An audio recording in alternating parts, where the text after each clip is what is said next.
Hi, I'm Paul with Touratech-USA. I'm here to tell you my impressions about the 2013 F800GS. I've ridden just about all of the adventure bikes on the market, but the one I keep going back to is the F800GS. I've spent the bulk of my time adventure riding on this motorcycle. I've logged about 10,000 miles, about half of that off-road on a 2008 F800GS, and I'm really excited to get started on the new 2013 F800.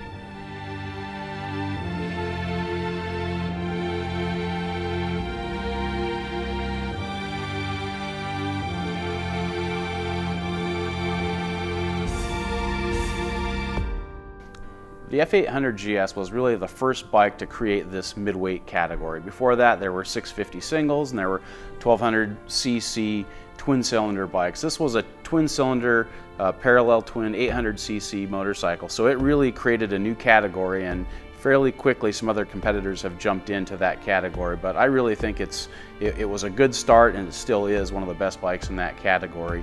The benefit of the midweight is that you still have really good power, but the bike's a lot easier to manage. It's easier to turn around. It's a lot easier to get up off of the side stand, and it's a really good fit for a lot of people.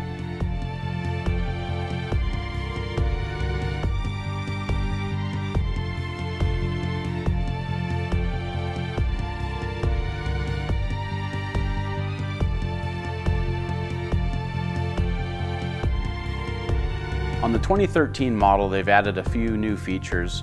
One of them is the ESA suspension. So they've added dampening in the rear shock. There's nothing in place on the front fork. It's really limited to the rear shock, but it's got 3 different settings for dampening. There's a normal mode, there's a comfort mode, and then there's a sport mode, which you use for off-road or for aggressive riding.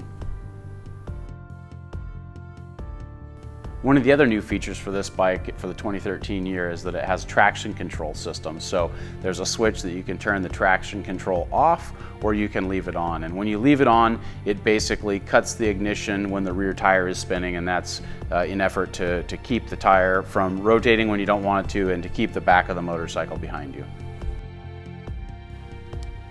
The F800GS is a great motorcycle for a lot of people because it has long travel suspension, so that's what makes it a good bike off-road.